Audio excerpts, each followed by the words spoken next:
이제 다윗 이야기를 보니까 참 분위기가 확 바뀌는 것 같아요. 16장으로 오니까 이제 음농설환이 끝나고 다윗이 등장하는데 봄이 오는 것 같은 16장부터 그 이제 사무엘서 안에 사계가 다 있는 것 같아요. 다윗에게도 이제 혹독한 여름이 오겠지만 광야로 헤매는 그 다윗은 그 어떤 현대의 주인공들보다도 더 많은 상황에서 더 많은 역할을 하고 있다. 다윗의 역할은 너무나 다양한 것 같아요. 1000개의 얼굴을 가지고 있는 게 다윗이 아닌가. 결국 이 모든 것들을 다 말한 후에도 우리는 여전히 사무엘의 최고의 수수께끼를 풀지 못했다. 다윗이다. 블레셋 왕 아기스에게 사울과 요나단과 싸우러 가도록 간청하고, 그리고 나서 사울과 요나단의 죽음에 대해서 통곡하는 이 물건이 도대체 누구냐? 이제 리터러리 크리틱들이 이렇게 묻고 있습니다. 다윗의 아들이. 다윗은 굉장히 입체적인 인물 같아요. 제가 원래는 다윗만 하려고 했는데 다윗을 자꾸 보다 보니까 사울하고 계속 비교가 되는 것 같아요. 그 사울을 보다 보니까 이게 사무엘이 자꾸 보이고, 사무엘을 보다 보니까 엘리가 보이고, 그래서 1장에서 15장을 새로 하는데 죽을 고생을 합니다. 다 우리 김원수 목사님이 자꾸 이제 빨리 다윗 하자고 해서 우리가 올해 다윗을 하게 되었는데, 하여간 이렇게 중첩되는 서로 얼굴들이 막 비춰지는데, 16장으로 오니까 이제 음악이 달라지는 것 같아요. 음악이 달라지는데, 이제 우리가 잘 알고 있는 것, 16장 이야기, 베들레헴 다윗에게 가서 이제 뿔 채워가지고 기름 채워라. 그러니까 사무엘이 너무 두려웠죠. 사무엘이 기름 불병 가지고 베들레헴 가면 당연히 기브아를 통과해야 되는데, 사울의 정보원들이 온 세상에 다 깔려 있는데, 국부가 지금 움직이고 있는데, 사무엘까지도 죽일 수 있죠. 권력이라는 것은 나발리를 죽이듯이 그 사무엘조차도 지금 죽음의 위협을 느끼고 있는 거예요. 그죠? 사울의 눈앞에 반역이 될 거고, 그 사울은 이미 정신적으로 좀 어렵다는 걸 알고, 선지자도 두려워하고 있다. 사무엘조차도 두려워했다. 그래서 이제 하나님께서 적당한 핑계거리를 이제 만들어주고 있는데, 이 핑계거리를 에브라다 출신이라는 걸 우리가 사무엘상을 전반부를 공부를 하면서 에브라다 사람이다. 그래서 사무엘은 자신의 고향 친척들을 찾아가고 매년제를 드리는 것은 지극히 정상적인 것으로 볼 수 있는 것 같아요. 그런데 이 주님의 대답에 대해서 walter 브루그만이 작은 거짓말 해라, 이렇게 이제 주석을 하네. 하나님께서 선지자에게 그래 작은 거짓말 해라. 너무나 재밌는 표현인데, 저는 이제 복음주의자니까 브루그만 같은 학자가 본문을 왜 이런 식으로 해석을 하나? 왜 이런 실없는 소리를 할까? 독자들의 기쁨을 위한 것인가? 그 이제 이새를 청하라. 내가 행할 것을 내가 말해줄 것이다. 하나님은 처음부터 모든 걸 다 말씀 안 해주셨습니다. 그죠? 그러니까 기름불병 채워서 베들레헴 가라. 뭐 누구에게 뭘 하라는 것 없이 그냥 가라. 그러니까 사무엘은 아직 확실한 미션을 안 가지고 있어요. 그러니까 지금은 모르는 게 좋아. 너무 많이 알면 또 노출이 되니까. 미래를 어쨌든 감추어 가시고 단계 이끌어 가시는 모습. 그래서 사무엘이 여호와의 말씀대로 베들레헴에 갔는데, 이미 베들레헴 장로들이 사무엘 온 걸 보고 너무나 놀라서, 사무엘이 온 건 이건 예사일이 아니거든. 그래서 어찌 오셨습니까? 두려워하고 있을 때, 그러니까 베들레헴 사람들도 다 정치에 민감해. 다 민감해. 다 뭐가 어떻게 돌아가고 있는지를 알아. 너무 놀랐어. 부담스러웠어. 그러니까 사무엘은 샬롬 하고 이제 제사 드리러 왔다. 실제로 제사를 드리러 왔으니까.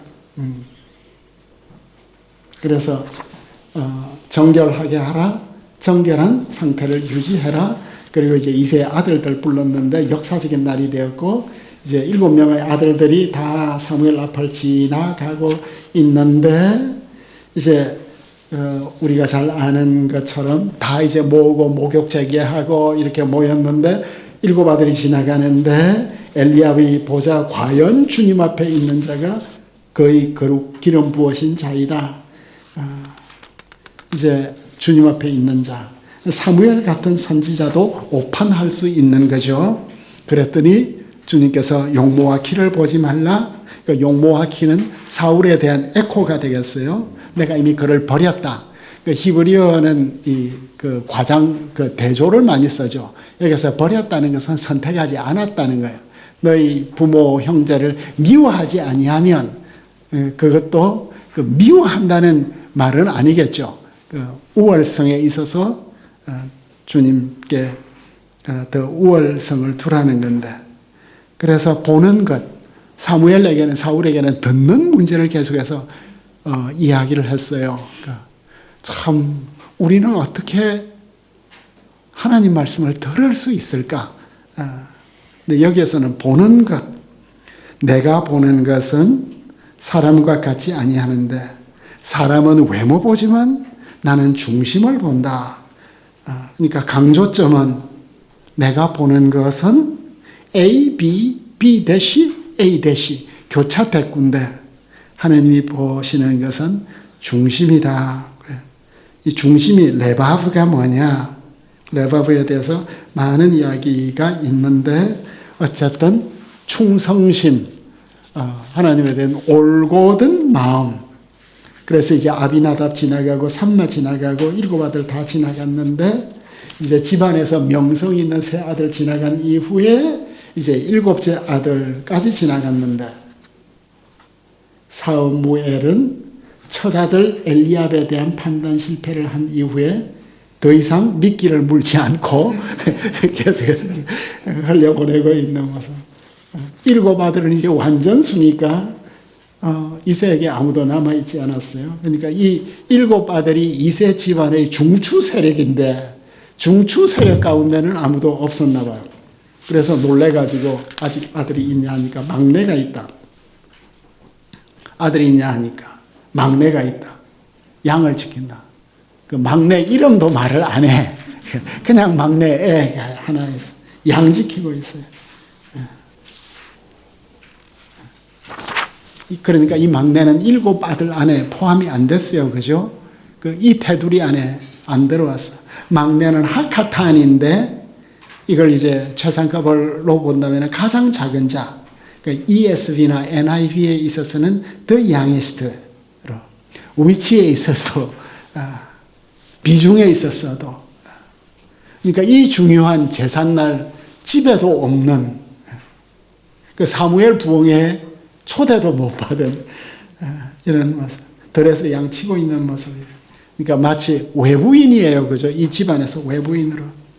그리고 지금 집안에서 가장 천한 일을 하고 있는 모습. 이제 데려와라. 그러면 우리가 데려오지 않으면 둘러앉지 않겠다. 식탁에 둘러앉지 않겠다. 이런 말이 되겠습니다. 그래서 이제 드디어 막내가 이 집안에서 가장 비중 있는 인물이 되었습니다. 역사는 영웅들의 행적에 대한 기록이 아니라 사람을 통한 하나님의 행적이라고 이야기를 했는데 지금 영웅담을 이야기를 하고 있는 게 아니고 하나님께서 어떤 사람을 선택해서 자신의 일을 이루어 가실까?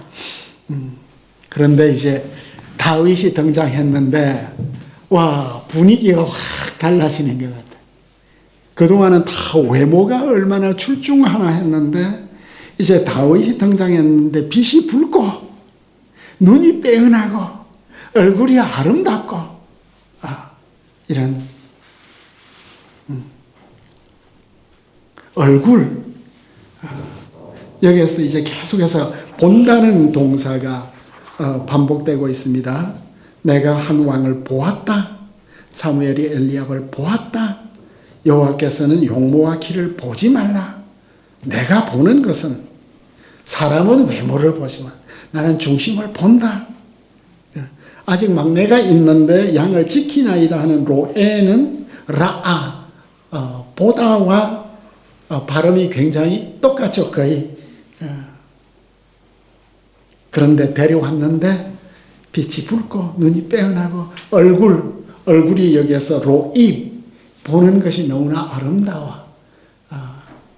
분위기가 이제 달라지는. 그런데 내가 보는 것은 중심을 본다고 했는데 지금 다윗이 등장했는데 외모만 지금 계속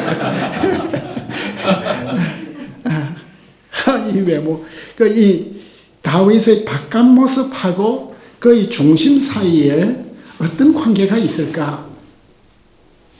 다윗의 모습은 전부 명사문장이에요. 그 항구적인 모습, 지속적인 모습, 다윗의 특징이에요. 다윗의 얼굴, 다윗은 빛이 붉어, 홍안이야. 이제 건강한 모습 같기도 하고, 그러니까 붉으스름한 것이 그때 남자 가운데 가장 아름다웠나 봐요. 에서하고 얼굴색이 같았어. 영웅의 색깔.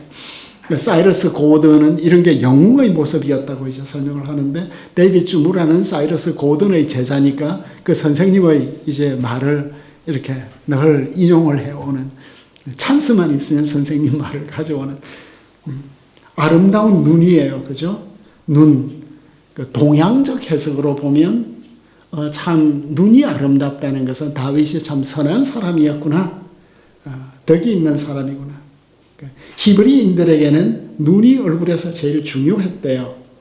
그래서 라반이 그 눈 나쁜 레아하고 눈이 아름다운 라헬을. 그런데 다윗의 모습은 요셉하고 비슷하네요. 용모가 빼어나고 아름답다. 그 홍안이다. 아름다운 눈은 행복한 왕에 대한 묘사래요. 아름다운 얼굴, 터브로이는 얼굴보다 준수하고 늠름하고 균형 잡힌 몸매, 건장한 체격, handsome feature, NIV가 handsome하다, handsome feature다. 그러니까 다윗의 중심을 다루는데 얼굴색, 눈빛, 체격을 소개하는 것은 다윗의 내적 성질과 아름다운 외모가 서로 일치한다. 하나님이 지속적으로 인지하고 있는, 하나님이 인지하시는 장면을 묘사하는데, 이 장면이 다윗의 캐릭터리제이션이라는 거죠. 다윗의 인물화다. 이 다윗의 인물화를 어떻게 좀 멋지게 설명할 수 있을까요? 이제 우리는 동양 사람이니까 그 동양에서는 이런 것들을 이제 어떻게 표현을 할 수 있을까? 논어 옥야편에 보면 이제 명실상부라는 말이 있잖아요. 명실상부. 명과 실이 서로 어울린다. 명실상부는 우리가 다 알고 있는 동양적 사자성어인데, 저는 이제 또 공부 꽤나 좀 했다고 좀 더 문자를 써야 김정우가 놀지 않고 공부를 하구나. 이제 또 이런 약간 그 과시를 해야 되지 않겠어요? 논어에서는 이것을 문질빈빈하다. 빛날 빈자. 문과 질이, 문은 이제 꾸밈이고, 그 질은 그 원래 원형인데, 문질빈빈하다. 실질이 꾸밈을 능가하면, 실질이 꾸밈보다 너무 능가하면 투박하겠죠. 그죠?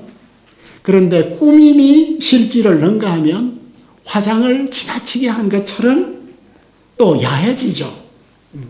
꾸밈이 실질과 조화를 이룬 뒤에야 군자답다. 이제 사무엘서를 하면서 이게 또 동양학도 한 자락을 깔고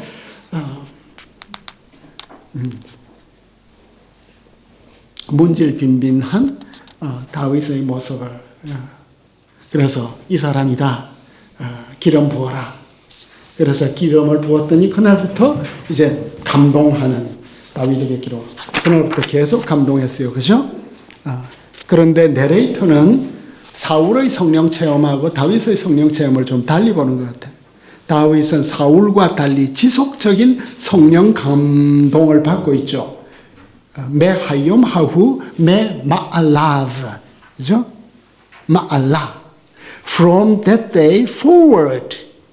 그날부터 지속적으로 계속해서 밀고 가고 있는 From that day onward.